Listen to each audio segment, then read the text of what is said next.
항상 말씀드리지만은 본문에 은혜를 받으시기 바랍니다. 오늘 특별히 제가 처음에 데살로니가전서 1장 설교하면서 말씀드렸다시피 우리의 가장 중요한 말씀 나오죠. 항상 기뻐하라, 쉬지 말고 기도하라, 범사에 감사하라. 네, 우리 생활에 항상 정해야 될 귀한 말씀인 것 같습니다. 자, 오늘 살펴볼 말씀 데살로니가전서 5장입니다. 네, 데살로니가전서의 마지막 장이 되겠죠. 자, 우리가 오늘 살펴보면서 데살로니가전서에서 담겨있는 말씀이 무엇인지 깊이 깨닫는 시간 되었으면 좋겠습니다. 마지막 시대에 주시는 메시지라는 제목으로 말씀 나누겠습니다. 우리 성경 읽다 보면은 우리가 이해할 수 없는 말씀들이 이 성경에 많이 나온다는 사실을 우리가 발견할 수가 있어요. 그렇지 않습니까? 네, 그렇죠. 동명로 탄생. 그리고 예수님이 무리를 걸으셨대요. 이런 말을 하면은 믿지 않는 자들은 아주 허무맹랑한 소리가 들립니다. 말도 안 되는 소리라고 얘기하고 있죠. 자, 그런데 이렇게 과학적 근거를 벗어난 얘기뿐만 아니라 하나님의 말씀을 가만히 살펴본 내용을 보다 보면은 믿는 자들까지도 이해 못하는 말들이 많이 나와요. 3년이나 예수님과 동행했던 예수님의 제자들조차도 당시 예수님 말씀을 이해하지 못하는 경우가 너무 많았습니다. 자, 한 가지 예를 들어보면 복음서에 이런 사건이 나오죠. 예수님은 제자들과 함께 예루살렘을 향하러 가면서 이런 말씀하십니다. 예루살렘에 들어가게 되면 내가 대제사장 그리고 장로들 서기관들에게 고난을 받고 죽임을 당할 것이라고 그렇게 예고를 하십니다. 예수님이 이 말씀을 들은 제자들은 당시로서는 예수님의 그 말씀을 이해할 수가 없었어요. 자, 이스라엘 구주로 이 땅에 오신 거잖아요. 그렇다면 영광의 길을 가셔야지 왜 죽음의 길로 가시는 말입니까? 도무지 이해가 안 되는 말씀이었어요. 그때 이 얘기를 듣고 베드로가 어떻게 했습니까? 마태복음 16장 22절에 의하면은 베드로는 예수님의 그 말씀을 듣고 예수님께 항변했다고 되어 있습니다. 항변이 무슨 뜻입니까? 못마땅히 여기는 거죠. 그리고 거세게 반발하는 것을 항변이라고 말합니다. 베드로가 아주 언짢아서 아니 무슨 말도 안 되는 말씀입니까? 이렇게 예수님께 거치게 말했다는 거예요. 그게 바로 항변이죠. 베드로는 예수님의 메시아 되심을 정확하게 깨닫지 못했던 겁니다. 그렇기 때문에 예수님께서 가시는 메시아의 길을 막으려 했던 것이죠. 그런 바람에 베드로는 예수님께 한 소리 듣죠. 사탄아, 너희들은 물러가라. 너는 나를 넘어지게 하는 자로다. 이 사건은 예수님의 말씀과 행동을 제자들이 이해하지 못한 한 예이지만은 이렇게 성경에는 우리가 이해할 수 없는 하나님의 말씀들이 자주 등장합니다. 오늘 본문 5장에서도 이와 같은 경우의 내용이 나오고 있어요. 우리가 너무도 잘 아는 성경 구절이죠. 조금 전에 말씀드렸던 말씀. 항상 기뻐하라, 쉬지 말고 기도하라, 범사에 감사하라.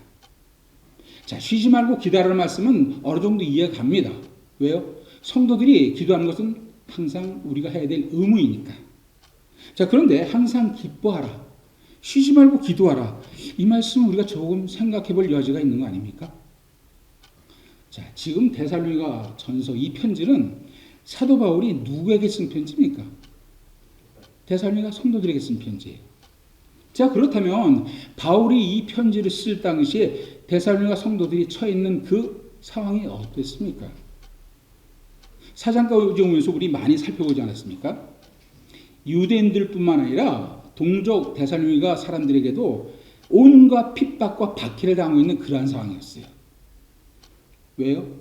예수 믿는 사실 그 하나 때문에. 자칫 목숨까지도 잃어버릴 위기에 처해 있는 그러한 상황이었다는 거예요.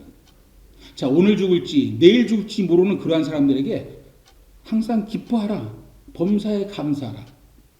이게 가당키란 말입니까?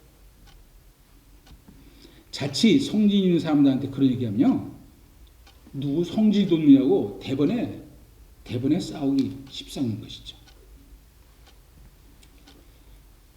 제가 대학 나온 그 대학은 2차였어요. 2차 대학. 1차에 보기 좋게 떨어지고 2차에 들어갔죠. 대학에 떨어질 때 마음이 무척 괴로웠습니다. 합격시켜달라고 저희 어머니도 저도 1년 내내 하나님 앞에 기도 참 많이 했어요. 집에서도 기도하고 주말이면 산에 가서 산기도 하고. 그런데 보기 좋게 미끄러진 거예요. 그때 속이 많이 상했죠. 하나님 원망 많이 했습니다. 그리고 제가 예수님 믿고 교회에 나간 지 처음으로 주일날 교회를 빠졌습니다. 너무 화가 나서. 아니 그렇게 기도를 했는데 왜 대학에 떨어졌나? 그게 제 실력이 없었어요. 사실은. 실력이 없는데 높은 데를 치다 보니까 떨어진 거예요. 근데 그게 하나님의 원망으로 들어가더라고요. 자, 그런데 대학에 떨어지다 보니까 저는 전혀 기뻐할 수가 없었어요. 이게 하나님께 죄를 지은 겁니까? 항상 기뻐하라고 말씀했죠. 그렇다면 비록 대학에 떨어졌더라도 웃어야지. 너 왜 울상이냐? 하나님께서 책망하셨을까요? 마음이 괴로운데 웃는 얼굴로 생활할 수가 있습니까? 바보가 아닌 이상 살면서 늘 희죽희죽 항상 기뻐라. 그랬으니 희죽이 웃으면서 살 수가 있습니까? 그게 쉽지가 않죠. 그게 안 되는 거예요. 항상 기뻐하라. 또 범사에 감사하라. 여기에 담겨있는 의미가 무엇인지 이제 본문을 살펴보면서 은혜를 좀 나누도록 하겠습니다. 자, 어쨌건 이렇게 인간의 머리로는 얼핏 해서 이해할 수 없는 부분들이 성경에는 너무 많이 나와요. 그렇지만 분명한 것은 무엇입니까? 한참 세월이 지나서야 인간들은 그 말씀을 이해할 수 있다는 거예요. 그 당시는 모르는데. 그렇기 때문에 성경은 우리가 이해할 말씀이 아니라 믿어야 할 말씀인 거예요. 따지고 분석해서 인간의 상식으로 이해가 되면 그때 가서 받아들이는 그런 말씀이 아니에요. 비록 이해가 되지 않는다 하더라도 믿어야 할 말씀이 성경 말씀인 겁니다. 네, 그런 사실을 믿고 항상 말씀에 우리의 마음을 담아서 하나님을 믿고 의지하기를 바랍니다. 자, 지난 4장부터 오늘 5장까지는 바울이 데살로니가 성도들에게 하고자 하는 얘기를 강하게 어필하고 있다는 사실을 우리가 알 수가 있어요. 자, 바울의 이야기를 결론부터 얘기하자면 첫째 뭡니까? 하나님의 말씀을 들었으면 들은 대로 행하라는 거예요. 너희들이 하나님의 말씀 들었어? 그럼 들은 대로 살아. 이게 바로 첫 번째 바울의 결론입니다. 두 번째는 뭡니까? 주님의 재림에 대한 잘못된 인식으로 데살로니가 성도들이 지금 어떻게 살고 있습니까? 일거리 다 놓고 게으르게 살고 있잖아요. 그거 안 된다는 거예요. 개선하라는 거죠. 주님이 바로 내일 오실 것처럼 그렇게 살았어요. 그런 게으른 삶을 버리라는 것이 바로 바울의 주된 결론이 얘기합니다. 권면이죠. 주님의 재림과 이 마지막 시대에 살아가는 성도들의 삶의 자세, 이 주제는 지난 4장에 이어서도 오늘 5장에서 똑같이 바울이 얘기하고 있는 중요한 주제입니다. 자, 이런 사실을 살펴보고 5장을 한번 우리가 들어가 보겠습니다. 먼저 5장 본문은 다음과 같이 세 개의 단락으로 나눌 수가 있어요. 첫 번째 단락은 5장 1절부터 11절까지입니다. 성도들의 영적인 경각에 대해서 말하고 있어요. 경각이 뭡니까? 잘못하지 않도록 정신 차리고 깨어 있으라는 거예요. 세상에 흔들리지 말고 세상에 휩쓸려 떠나가지 않도록 정신 차리라는 것이죠. 첫 번째 단락에서 바울은 주님께서 다시 오시는 그날이 어떠한 성격을 띠고 있는지 먼저 재림의 속성에 대해서 설명을 합니다. 그리고 주님의 재림을 기다리는 이 마지막 시대에 성도들은 영적 경각심을 가지고 살라고 그렇게 권면하고 있죠. 영적 경각심. 자, 먼저 6절 한번 보시기 바랍니다. 6절이요. 6절 한번 다시 보세요. 그러므로 우리는 다른 이들과 같이 자지 말고 오직 깨어 정신을 차릴지라. 뭐라고요? 오직 깨어 정신을 차릴지라. 영적으로 깨어서 근신해야 될 것을 지금 바울이 강조하고 있는 거예요. 이 첫 번째 단락에서 바울이 말하는 바울의 주장입니다. 그 이어지는 두 번째 단락 11절부터 22절까지는 바울이 데살로니가 성도들에게 하는 마지막 권면에 해당해야 됩니다. 바울이 성도들에게 얘기하는 권면의 최정점이라고 말할 수가 있죠. 뭐가 나옵니까? 항상 기뻐하라. 쉬지 말고 기도하라. 범사에 감사하라. 성령을 소멸하지 말라. 그리고 예언을 멸시하지 말라. 하나님의 백성들에게 말씀에 근거한 삶을 살기 위해서 반드시 지켜야 할 영적인 필요한 조건들이 무엇인지를 말하고 있는 거 아닙니까?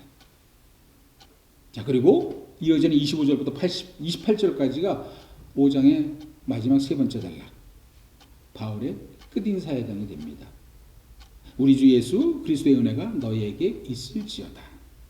이렇게 바울이 축원함으로 데살로니가 전서를 끝맺고 있는 것이죠. 자, 이제 첫 번째 단락부터 한번 살펴보겠습니다. 첫 번째 단락은 주님의 날에, 주님의 재림의 날에 관한 이야기부터 시작하고 있어요. 주님께서 이 땅에 다시 오시는 그날이 언제입니까? 언제 주님 다시 오십니까? 그날은 아무도 몰라요. 마태복음 24장 36절입니다. 우리 같이 한번 읽어볼게요.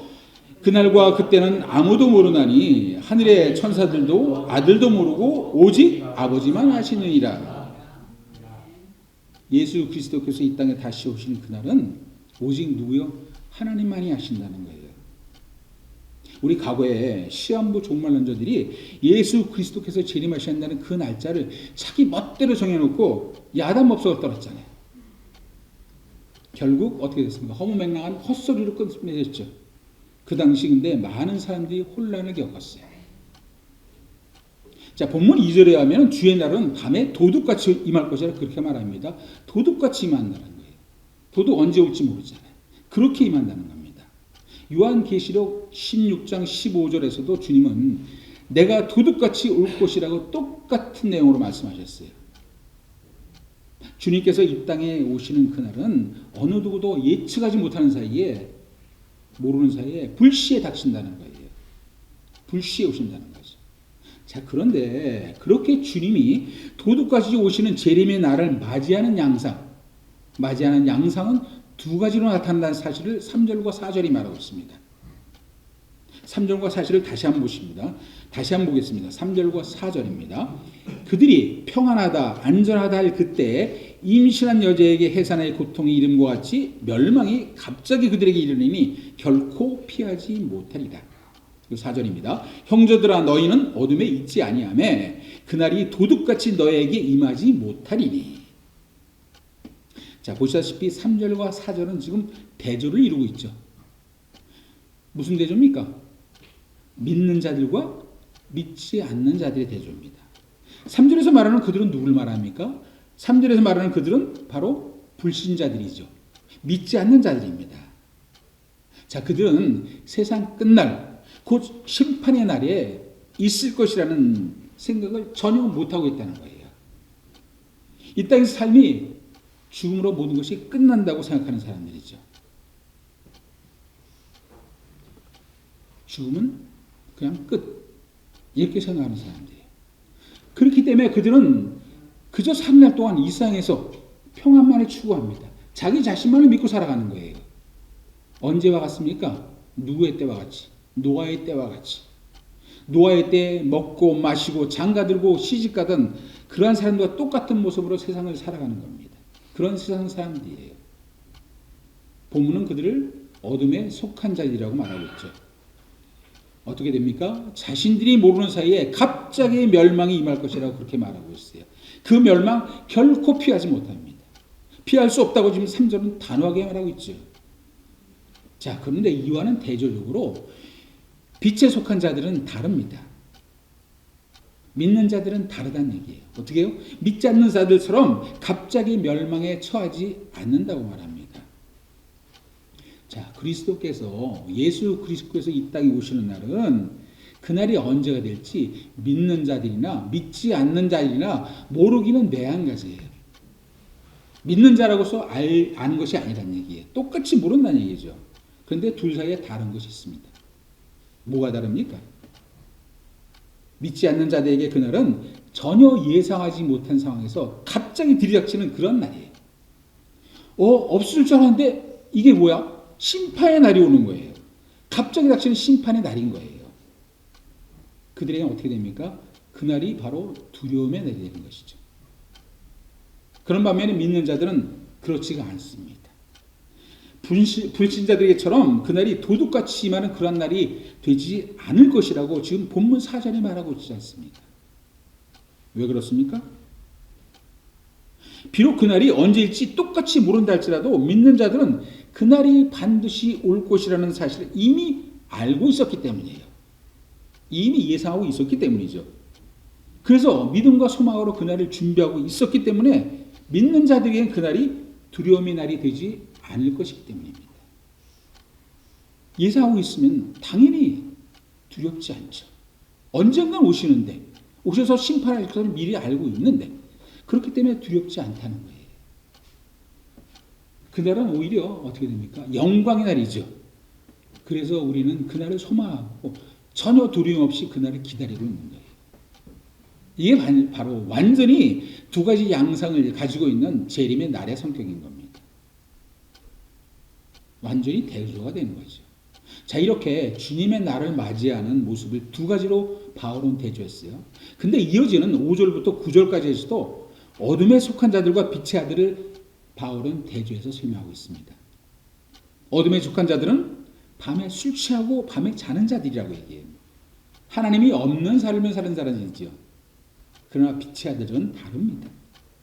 6절은 그들이 영적으로 깨어있는 자들이라고 말하고 있습니다. 6절입니다. 6절. 그러므로 우리는 다른 이들과 같이 자지 말고, 다른 이들과 같이 믿지 않는 자들과 같이 자지 말고 오직 깨어 정신을 차릴지라. 오직 깨어 정신을 차릴지라. 자, 이 마지막 시대에 정신 차리고 살라고 바울이 지금 권면하는 거예요. 정신 차리고 살아야 된다는 거예요. 깨어서. 자, 그렇다면 정신 차리고 살라고 그러는데 그러한 삶은 어떠한 삶입니까? 어떠한 삶이 정신 차리고 사는 삶입니까? 8절에 그 답이 나오고 있어요. 8절입니다. 우리는 낮에 속하였으니 정신을 차리고, 그 다음에요, 믿음과 사랑의 호심경을 붙이고 구원의 소망의 투구를 쓰자. 이게 정신 차리고 사는 삶이라는 거예요. 두 가지를 얘기하고 있죠. 첫째 뭡니까? 호심경을 붙이라고 말합니다. 그리고 둘째, 구원의 투구를 쓰라고 얘기하는 거예요. 호심경이 뭡니까? 전쟁터에서 정제할 때 적으로부터 자신의 몸을 보호하기 위한 장비, 그게 바로 호신용입니다. 상당히 중요하겠죠. 자기 몸을 보호하는 장비가 되니까. 자, 그 호신용 장비로 바울이 지금 언급하는 게 뭐죠? 호신용 장비 뭡니까? 믿음과 사랑이라는 거예요. 낮에 속한 성도들이 살아가는데 반드시 필요한 것이 믿음과 사랑이라는 겁니다. 하나님의 자유함은 삶에 살아가면서 갖춰야 될 필수 조건이 바로 믿음과 사랑임을 지금 바울이 주장하고 있는 거예요. 자, 바울은 믿음과 사랑에 이어서 한 가지를 더 언급합니다. 구원의 소망의 투구, 바로 구원에 대한 소망을 얘기하고 있죠. 언젠가는 우리가 구원받은, 아니 지금도 이미 구원받은 상태, 믿음, 소망, 사랑, 이 세 가지를 바울이 지금 하나님의 백성으로서 지켜야 할 본분으로서 지금 얘기하고 있는 거예요. 지금 이 얘기가 바울이 데살로니가 성도들한테만 하는 얘기입니까? 바울을 통해서, 데살로니가 전서를 통해서 하나님이 지금 우리에게 하시는 말씀이에요. 지금 여기 앉은 우리에게 믿음, 소망, 사랑, 이거 지금 가지라고 얘기하시는 거예요. 내 자녀라면 이 세 가지가 너희들한테 있어야 돼. 이거 지금 말씀하시는 거예요. 남 얘기로 들으면 안 되는 거예요. 자, 이렇게 영적으로 깨어있어야 할 성도들을 향한 바울의 권면은 12절부터 22절까지 두 번째 단락에서 정점을 이룹니다. 자, 여기 두 번째 단락에서 성도들이 권면을 실천한 대상, 그러니까 바울이 권면하는 이 권면을 실천할 대상을 지금 세 가지로 바울이 얘기합니다. 세 가지로. 첫째 대상은 누굽니까? 교회 지도자들입니다. 그리고 두 번째는 성도 상호 간에, 그리고 마지막에는 개개인이 어떻게 신앙생활을 할지, 이 세 가지 대상을 들어서 설명하고 있어요. 먼저 바울은 뭐 얘기합니까? 교회 지도자의 권위를 인정하라고 말합니다. 그들을 존경하라고 12절 13절에서 말하고 있어요. 누굽니까? 하나님으로부터 부여받은 목자의 권위를 존중하라는 것이죠. 그리고 14절 15절에서 바울은 성도 상호 간에 어떻게 살아야 할지 지켜야 할 지침을 6가지로 설명합니다. 뭐가 되어 있습니까? 14절 15절에 게으른 자들에게 주의를 주라. 게으른 자들에게 주의를 시키라는 거예요. 그리고 마음이 약한 자들을 격려하라는 거예요. 힘이 없는 자들을 도우라는 거예요. 그리고 모든 사람들에게 대해서 인내하라는 거죠. 그리고 남에게 절대로 보복하지 말고 선을 행하라. 이 6가지 지침을 지금 성도들에게 주는 거예요.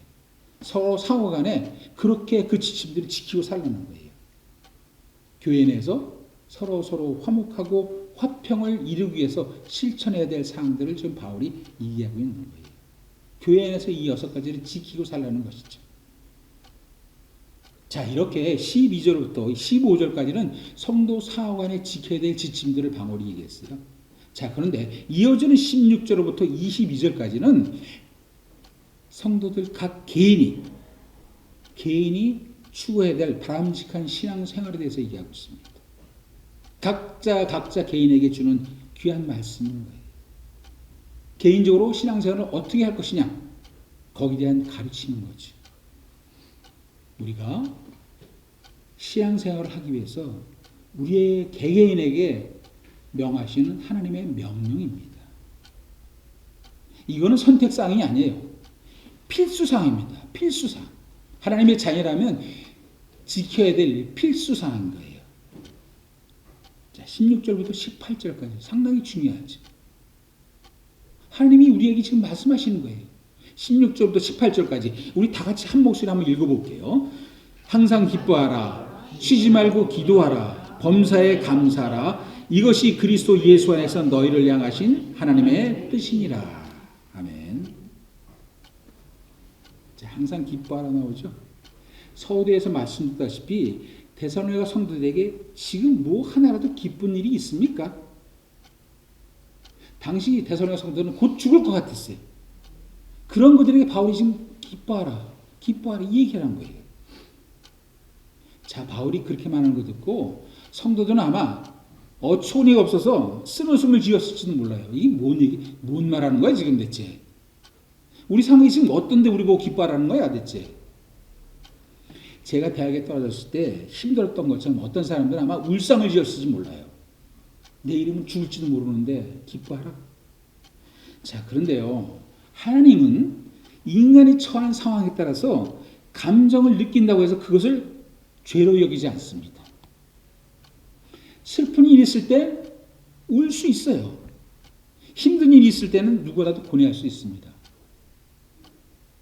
조금 전에 박성문 목사님께서 기도 가운데 얘기했다시피 로마서 7장을 보면요, 사도 바울 죄인한 것을 느끼고 고뇌에 빠졌어요. 깊은 고뇌에 빠지고 뭐라고 고백합니까? 오라 나는 공고한 사람이로다. 탄식을 했어요. 있는 그대로 자기 감정을 표현한 거예요. 감정을 있는 그대로 표현한다 해서 하나님이 뭐라고 그러시지 않습니다. 죄라고 여기지 않으세요. 슬플 때 울 수 있습니다. 근데 항상 기뻐라고 말하는 거죠. 자, 이게 뭐가 지금 차이가 있는 겁니까? 뭐가 문제가 되는 겁니까?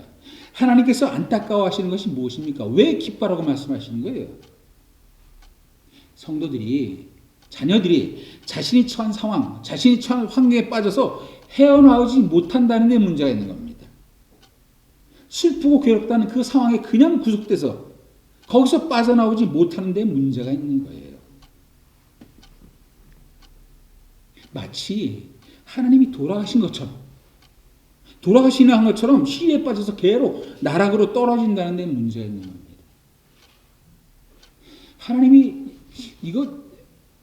이런 말씀이 참 이상하죠. 얘가 이상한데, 혹여 하나님께서 돌아가셨다면 문제가 되죠.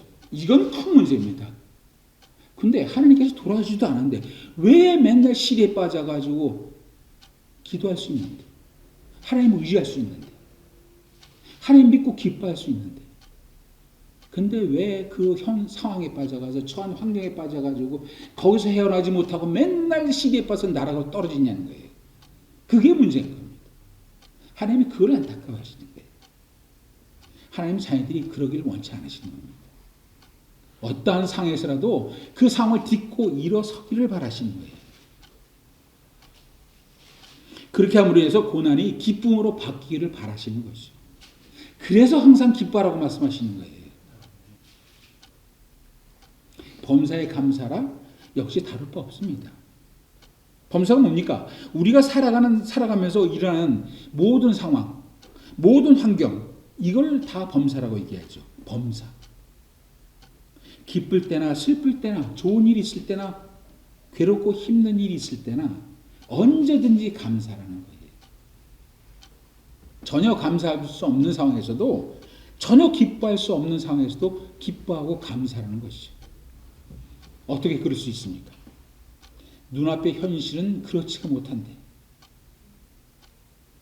자, 우리는 하나님으로 인해서 이 땅에 태어났어요. 그리고 하나님의 은혜로 말미암아서 하나님의 사랑받고 하나님께 주신 보호를 누리며 하나님의 은혜 가운데 하나님의 자녀로서 이 생을 살아가고 있습니다. 자, 생각해 보세요. 우리가 하나님의 자녀가 된 그 사실 하나만으로도 우리가 기뻐하기 부족합니까? 우리가 하나님의 은혜를 받고 구원받았어요. 그 하나님의 은혜, 구원받은 하나님의 은혜, 그 사실 한 가지만 갖고도 우리가 감사할 조건이 안 된단 말입니까? 세상을 볼 때 우리는 기뻐하고 감사할 수가 없어요. 그러나 하나님을 바라볼 때 우리는 늘 기쁘고 감사할 수가 있는 겁니다. 비록 지금 당장은 세상에서 고난이 힘들 수 있습니다. 그렇지만 하나님을 의지할 때 그 고난은 기쁨이 되고 감사가 되는 거 아닙니까? 아니, 우리가 하나님 한 분만으로도 기뻐할 수 없는 겁니까? 하나님 한 분만으로도 기뻐할 수 있는 거 아니겠습니까? 우리가 기쁨으로 하나님을 찬양하는 그 이유가 뭡니까? 우리에게 닥친 문제보다도 그 문제보다 더 크신 하나님을 우리가 아버지로 섬기기 때문인 거예요. 그 아버지께서는 우리의 모든 문제, 우리가 닥친 모든 상황, 우리가 지금 힘들고 어려워하는 모든 문제를 다 알고 계세요. 그리고 정확한 시간에 그 모든 문제를 하나님께서 다 해결하실 겁니다. 그래서 우리는 기뻐할 수가 있는 거예요. 그래서 감사할 수가 있는 거예요. 급한 건 인간이 급하지. 지금 당장 문제가 해결 안 되니까 힘들고 어렵고 괴롭고 맨날 그러고 있는 거예요. 하나님의 정확한 시간을 기다려야 됩니다. 그때까지 하나님이 우리를 훈련시키시는 과정이라고 여겨야 되는 거예요. 자, 믿는 자들이 감사하는 법칙은 세상 사람들과는 다릅니다. 세상 사람들은 감사한 일이 생겨야지 감사하죠. 그렇지 않습니까? 자기에게 뭐 기쁜 일이 있거나 즐거운 일이 있거나 누구에게 좋은 일을 받고 뭐 선물 받고 이럴 때 감사합니다. 감사한 일이 생겨야지만 감사하는 게 바로 세상 사람들이에요. 자, 그런데 믿는 자들은 그 반대입니다. 슬플 때도 괴로울 때도 하나님께 감사할 때 하나님은 그 슬픔과 괴로움을 기쁨으로 바꾸어 주십니다.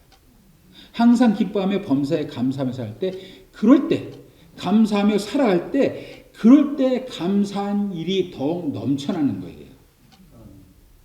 그게 바로 믿는 자들의 감사의 방식입니다. 세상 사람들은 감사한 일이 생겨야 감사하고, 믿는 자들은 감사할 때 감사한 일이 생기는 거예요. 더더욱 완전히 반대죠. 그것이 바로 범사에 감사라고 하는 하나님의 말씀의 진정한 의미인 겁니다. 눈에 보이는데 감사한 일이 없어. 그래도 감사해 보세요. 감사하면 감사한 일을 하나님께서 만들어 주신다는 거예요. 더욱 감사한 일이 생긴다는 거예요. 그게 바로 하나님 말하는 범사에 감사라, 믿는 자들의 감사의 방식인 겁니다. 결코 쉬운 일 아니죠. 쉬운 일 아닙니다. 자, 당장 눈앞에 보이는 현실이 어둡고 힘든데, 어둡고 힘들고 괴로운데 그게 쉽게 되겠습니까? 자, 근데 하나님께서 우리가 할 수 없는 걸 우리에게 시키십니까? 불가능한 것을 우리에게 시키시겠습니까? 가능하니까 시키시는 거예요. 하나님 자녀로서 충분히 너희들이 항상 기뻐하고 범사에 감사할 수 있기 때문에 그래서 시키는 겁니다. 자, 사도 바울은 17절에서 쉬지 말고 기도하라고 말합니다. 왜 그렇습니까? 항상 기쁨을 유지할 수 있고 늘 감사할 수 있는 유일한 방법이 기도이기 때문에 그래요. 기도를 통해서 하나님은 우리에게 기쁨을 주십니다. 하나님께 기뻐할 때 하나님은 우리의 기도를 받으시고 우리에게 감사의 마음을 주시는 거예요. 자, 바울을 통해서 하시는 하나님의 의도는 분명합니다. 도무지 기뻐할 수도 없고 감사할 수도 없는 극한 상황에서도 기도를 멈춰서는 안 된다는 거예요. 괴롭고 힘들고 어렵고 그러한 상황에 시대에 빠질 것이 아니라 항상 아버지 앞에 나가 무릎 꿇고 기도하라는 거예요. 그리할 때 하나님은 기쁨, 감사의 마음을 주신다는 것이죠. 여러분 하루에 기도 얼마나 하십니까? 하나님 명하신 대로 쉬지 않고 기도하십니까? 기도하셔야 돼요. 믿는 자들은 세상을 이기기 위해서 항상 기도해야 됩니다. 기도 열심히 하셔야 돼요. 여기 목회자들 저 포함해서 목회자도 하루에 3시간, 적어도 3시간, 평신도 하루에 적어도 1시간 기도하셔야 돼요. 하나님께서 바라시는 거예요. 쉬지 말고 기도하라. 자, 당시 바울이 데살로니가 성도들에 한 이 권면의 말씀은 2000년이 지난 오늘 우리에게 하시는 하나님의 명령이에요. 하나님께서 우리에게 명하시는 거예요. 살아가면서 어려움, 고난이 없는 사람 없습니다. 믿는 자들도 마찬가지예요. 그런데 하나님은 우리에게 분명히 말씀하십니다. 어떠한 상황에서는 기뻐하며 쉬지 말고 기도하며 범사에 늘 감사하라. 이게 하나님의 명령입니다. 자, 하나님의 명에 따라 살면서 우리 삶에 기쁨과 감사가 넘치는 우리 모두가 되기를 소망합니다. 자, 바울의 권면은 계속 이어집니다. 19절 20절에서 성령의 일하심을 억제하지 말고 예언을 멸시해서는 안 된다고 말합니다. 예언이 뭡니까? 앞날을 미리 알고서 예측해서 하는 그 말, 그것이 예언이 아니에요. 성경에서 말하는 예언은 대부분 다 뭘 얘기합니까? 하나님으로부터 받아서 전하는 말씀을 예언이라고 말합니다. 쉽게 말하자면 하나님의 말씀인 거예요. 그 예언을 무시해서는 안 된다고 바울은 지금 말합니다. 근데 21절 보면 예언이라고 해서 입증되지 않은 것들을 함부로 받아들이면 안 된다고 얘기합니다. 왜 그런 말합니까? 당시에는 교인들을 미혹시키는 거짓 교사들이 예언이라는 그러한 미명하에 사회 공동체 내에서 사람들을 현혹하면서 활동하고 있었기 때문이에요. 그래서 바울은 예언을 멸시하지 말되 항상 하나님께로부터 확실히 온 것인지를 확증할 때, 진정으로 하나님께서 하신 말씀인지 그걸 확증할 때 그것을 붙잡으라고 그렇게 얘기하는 겁니다. 지금 시도 마찬가지예요. 마지막이 다가올수록 이단들이 아주 기승을 부리고 있습니다. 자, 코로나 때 전만 해도요, 신천지가 드러내고 포기 활동하지 않았어요. 근데 코로나가 지난 다음에 어떻게 됐습니까? 지금 서울에서는 잘 못 보겠는데, 제가 여행을 좀 좋아하다 보니까 지방을 좀 다니는 게 많아요. 여행 가다 보면 지방에요, 이 신천지들이 길거리에 전시대 갖다 놓고 포기했다는 게 엄청나게 늘었습니다. 전에는 못 보던 상황이에요. 근데 지금 많이 늘었어요. 지방마다 길거리에 우리 여호와의 증인은 많이 봤잖아요. 근데 옛날에는 신천지는 안 그랬는데 지금 코로나가 지난 아마 재작년쯤부터 시작해서 지방에 가다 보니까는 엄청나게 늘었습니다. 길거리마다 신천지들이 그 전시대 갖다 놓고 거기서 포교 활동하고 있는 거예요. 조심해야 되는 거예요. 2000년 전이나 지금이나 다름이 없다는 거죠. 너무도 많은 거짓사람들이 지금 사람들을 현혹시키고 있습니다. 그래서 믿는 자들은 어떻게 해야 됩니까? 기도와 함께 말씀을 늘 가까이 해야 되는 거예요. 기도하고 말씀 보고.